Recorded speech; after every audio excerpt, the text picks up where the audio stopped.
who is a friend of many of us in this college, co-pastor of the Ebenezer Baptist Church in Atlanta, and president of the Southern Christian Leadership Conference. We are very happy that he is with us this morning and gladly welcome him and his charming wife, Mrs. King, who is here in the audience. Dr. King.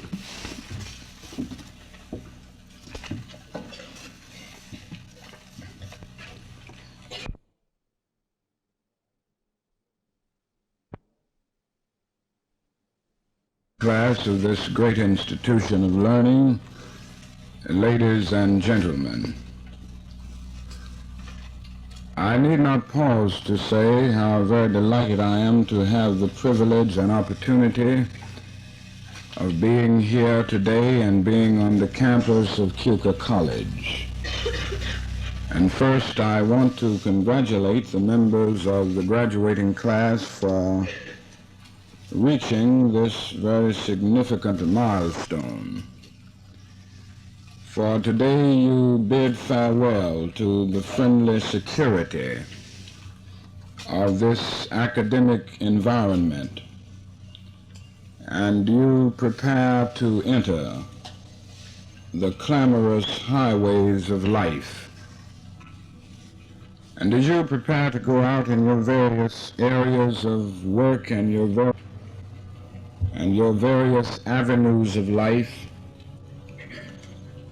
I would like to have you think with me from the subject, the three dimensions of a complete life. The three dimensions of a complete life. Many, many centuries ago, a man by the name of John was in prison on a lonely, obscure island called Patmos. And in such a situation, he was deprived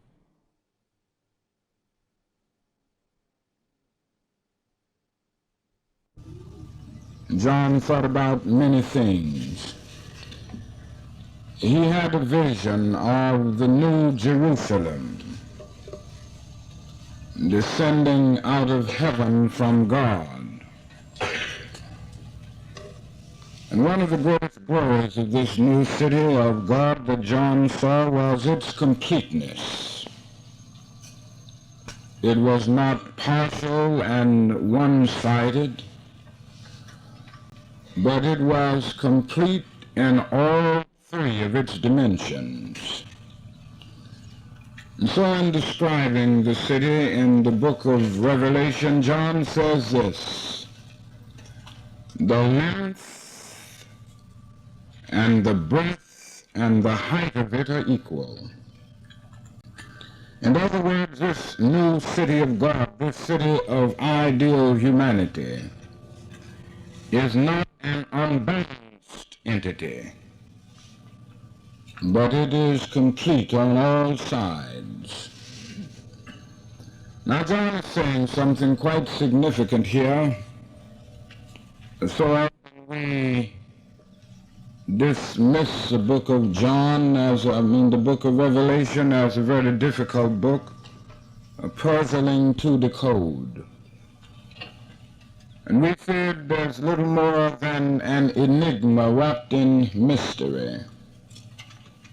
But if we will look beneath the peculiar jargon of the author, and what theologians would refer to as the prevailing apocalyptic symbolism, we will see in that book many eternal truths, and many truths that forever challenge us.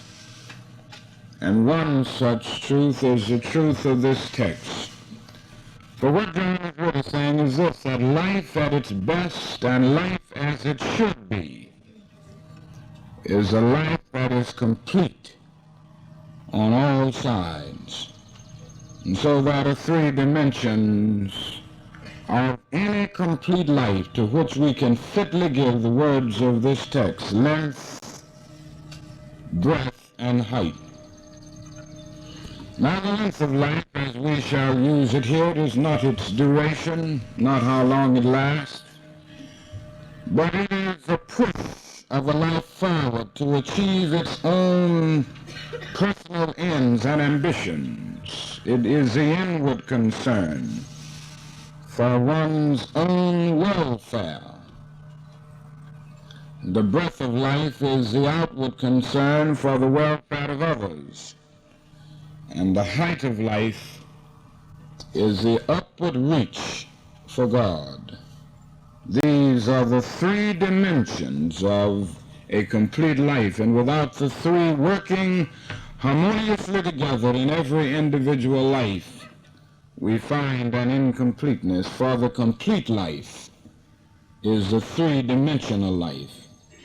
And if that is any one thing that I would like to leave with the graduates today, it is simply this, that life at its best is a life that is complete on all sides. It is a life in which the length and the breadth and the height are equal.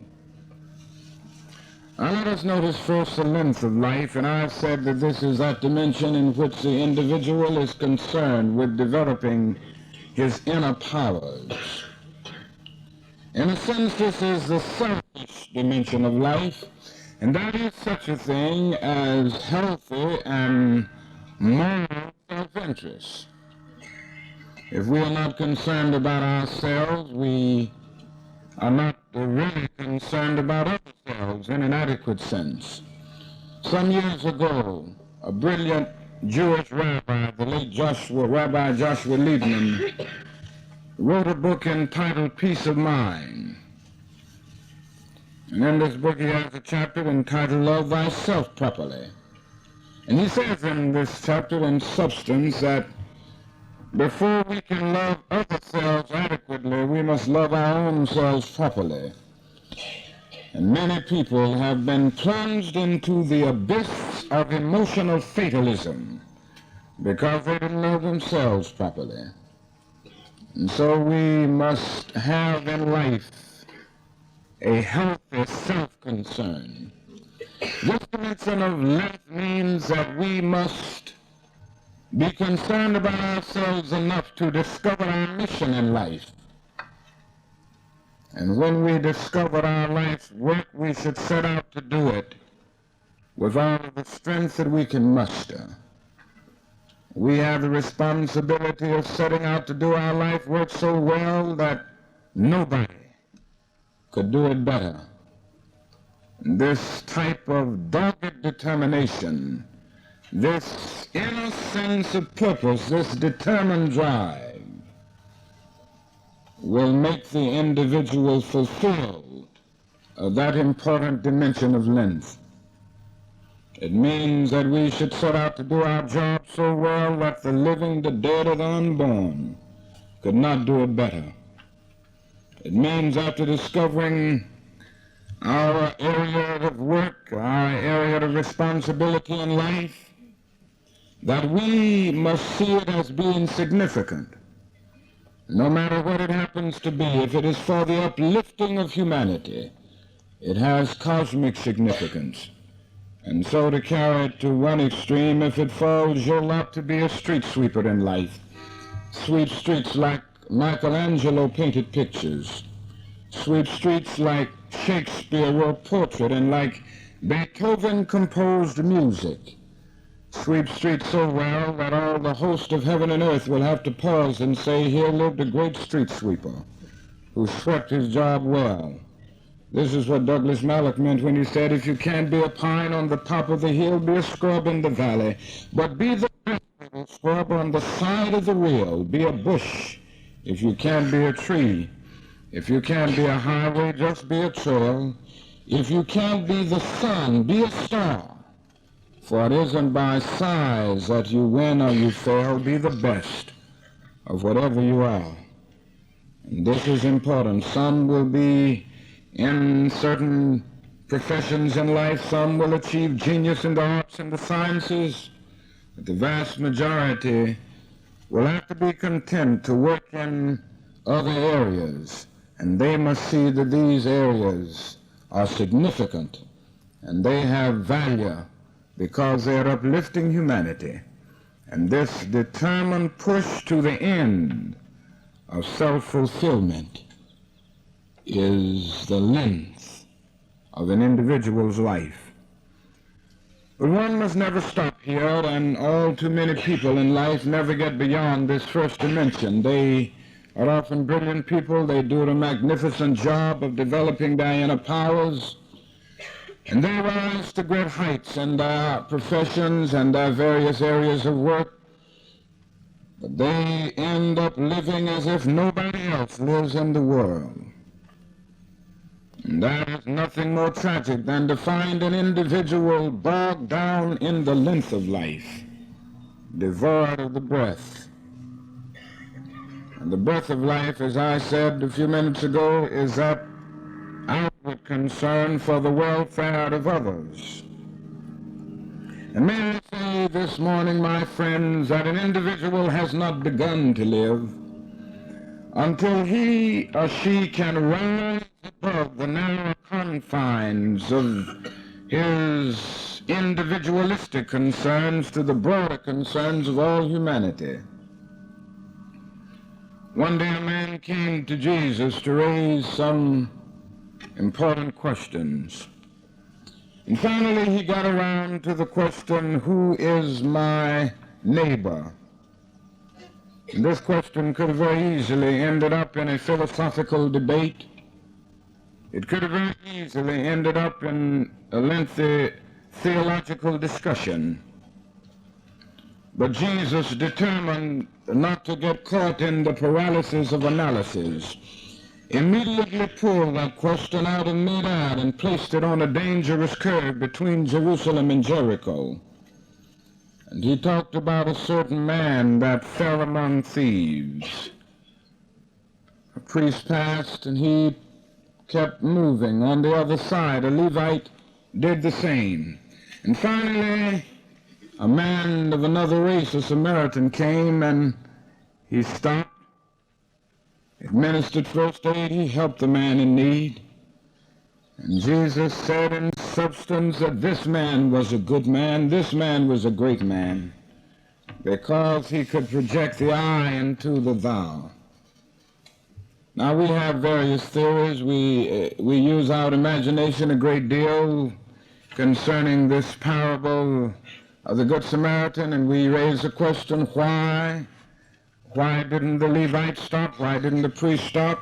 And we have various ideas. At times we say it was probably because they were busy and they had an important ecclesiastical meeting to attend, and because they were always punctual and always had to be on time, they couldn't afford to stop, because this would have thrown them hopelessly behind in their schedules.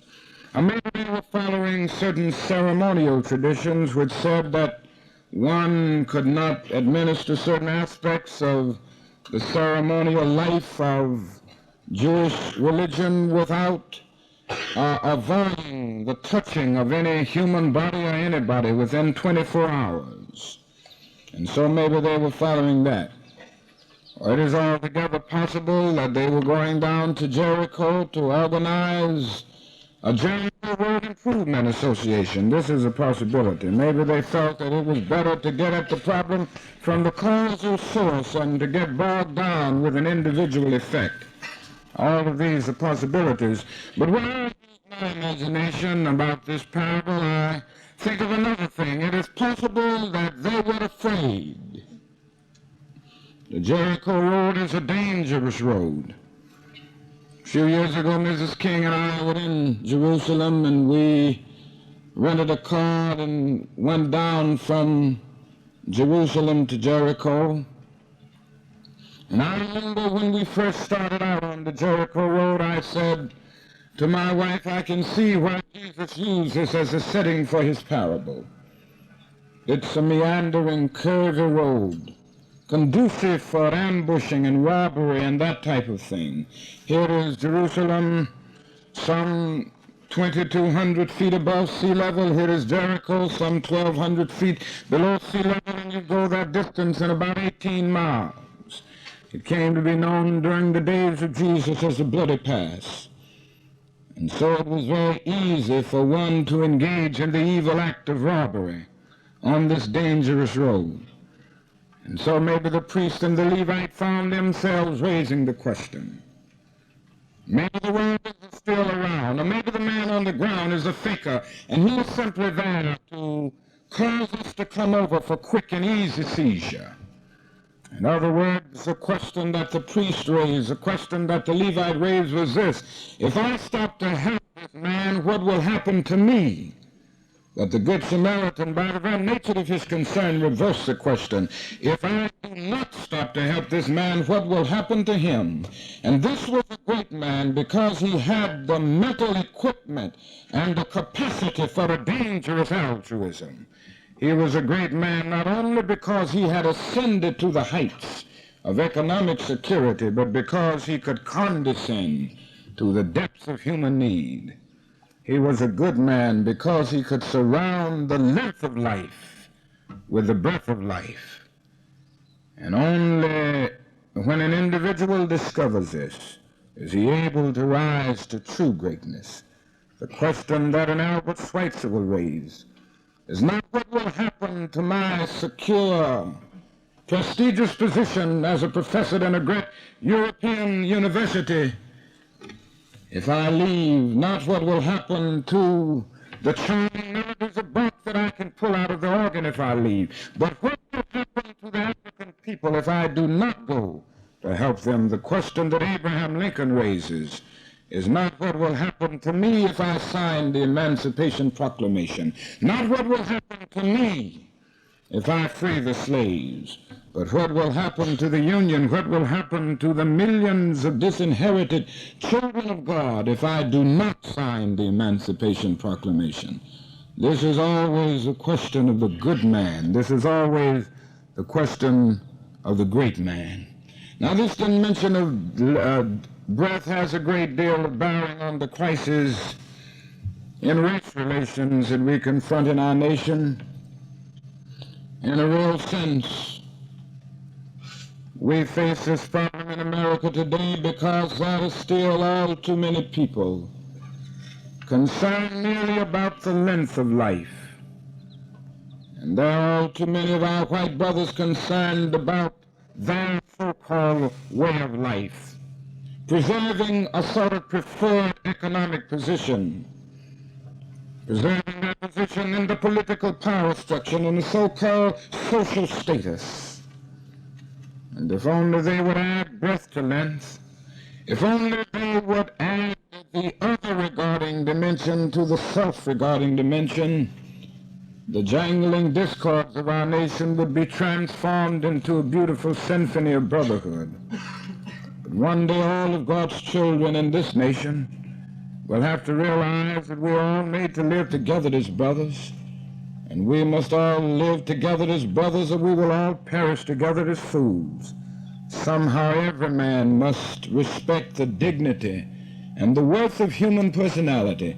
Somehow every man must have enough of the dimension of breath to raise God's children, figuratively speaking, from a bass black to a treble white, are significant on his keyboard.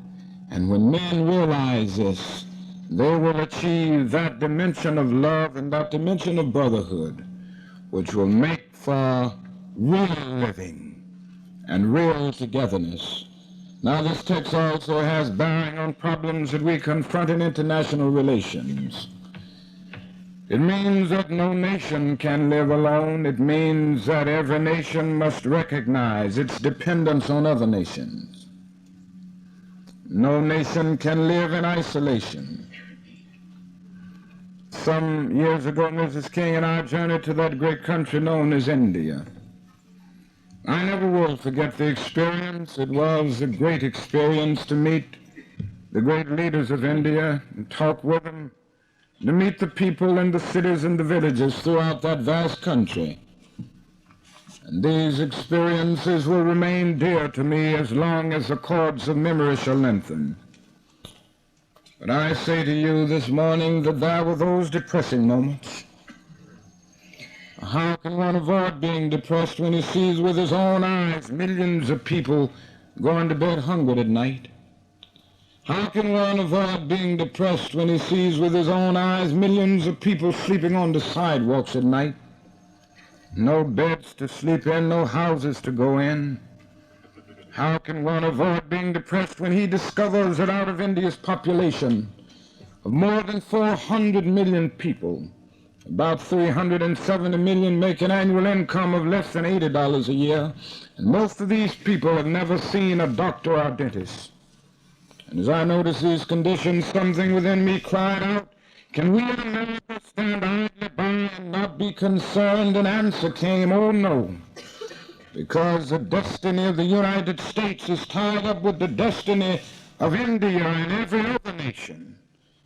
And I started thinking about the fact that right here in America we spend more than $1 million a day to store surplus food. And I said to myself, I know where we can store that food free of charge. In the wrinkled stomachs of the millions of God's children in Asia and South America and Africa and even in our own country who go to bed hungry at night. And maybe we spend far too much of our national budget establishing military bases around the world rather than bases of genuine concern and understanding. All I'm saying is simply this, that all life is interrelated. And we are caught in an inescapable network of mutuality, tied in a single garment of destiny. And whatever affects one directly, it affects all indirectly. For some strange reason, I can never be what I ought to be until you are what you ought to be. And you can never be what you ought to be until I am what I ought to be. This is the interrelated structure of reality. John Donne placed it in graphic terms. No man is an island entire of itself. Every man is a piece of the continent, a part of the main. And then he goes on toward the end to say any man's death diminishes me because I am involved in mankind. Therefore never sin to know for whom the bell tolls. It tolls for thee. When one recognizes this, and when one lives by this, he masters the second dimension of life. But we must not stop here. Some people master the dimension of length, and then they go on and master the dimension of breadth. They develop their inner powers, and they have a concern for humanity. They become so concerned about humanity that they conclude that humanity is God. But if life is to be complete, we must rise up and reach up beyond our self-interest, beyond even humanity, and discover the eternal God whose purpose changeth not. This is the height of life. So many people never get here. They seek to work in life only on the horizontal plane with no concern about the vertical plane. They end up living life without a sky. But if life is to be complete, the height of life must somehow be added to the breadth and to the length of life. Now, there are various reasons why people have neglected this third dimension of life. At times, there are those who have honest intellectual questions to raise. They look out and notice the problem of evil. That's something that the poet Keats calls the giant agony of the world, and they find themselves raising the question, is that an all-powerful God who is at the same time all good? Why does he allow all of this evil to exist? And so because of the existence of natural and moral evil, they find themselves raising questions. Then there are those who look at religion in its organized sense. They look at the church, and they see its laxity. And because of that disappointment with organized religion, they fail to pursue the third dimension of life. They so often see organized religion as a tail light instead of a headlight. They so often see Christians themselves as individuals who have a high blood pressure of creeds and an anemia of deeds. And because of their disappointment with organized religion and their disgust with those who profess to be followers of Jesus Christ, they began to lose faith in the totality of the third dimension. But I suspect that most people fit into another category altogether. They have engaged in theoretical denials. They have just become so involved in the things of life that they end up unconsciously forgetting the third dimension. They end up unconsciously living in what Professor Sorokin of Harvard called a sensate civilization. The unconscious feeling that only those things which we can see and touch and feel or apply our five senses to have existence. And so we go on the way of life, unconsciously forgetting the third dimension. For a long time we've tried this, but since 1914 one tragic event has followed another, as if history were designed to refute the vain delusions of modern man. And we've come to see that we are sailing through the seas of life like a ship without a compass, without pursuing the dimension of height. In spite of our theoretical denials, we continue to have spiritual experiences that cannot be explained in materialistic terms. In spite of our inordinate worship of things, ever and again we feel another order impinging upon us, in spite of our feeling that only that which we can see has existence. Ever and again something comes to remind us that the eternal things in the universe, the lasting things in the universe, are those things which we never see. We walk out at night and look up at the stars as they bedeck the heavens like swinging lanterns of eternity, and for the moment we feel that we see all. But then something comes to remind us, oh no, for we can never see the law of gravitation that holds them there. We walk around this campus and we see the beautiful buildings, we see the beautiful architecture, and for the moment we think we see all. Oh no, we can never see the mind of the architect who drew the blueprint.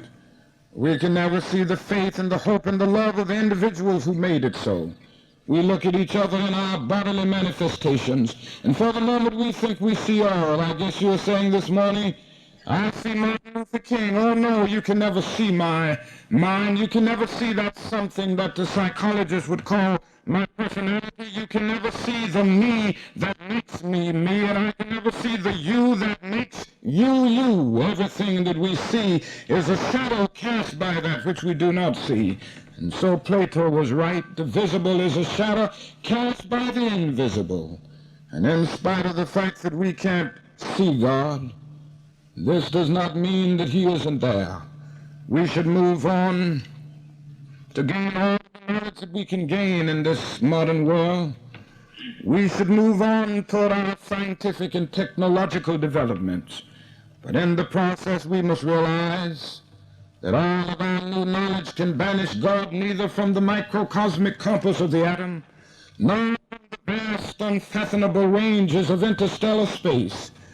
Living in a universe in which stellar distance is measured in terms of light years, confronted with the illimitable expanse of the solar system, in which stars are 500 million miles from the earth, in which heavenly bodies are reckoned in terms of billions of years, and in which the ages of planets are reckoned in terms of billions of years, modern man is forced to cry with the psalmist of old, when I behold the heavens and the work of thy hands, the moon and the stars, and all that thou hast created, what is man that thou art mindful of him, and the Son of Man that thou remembereth him?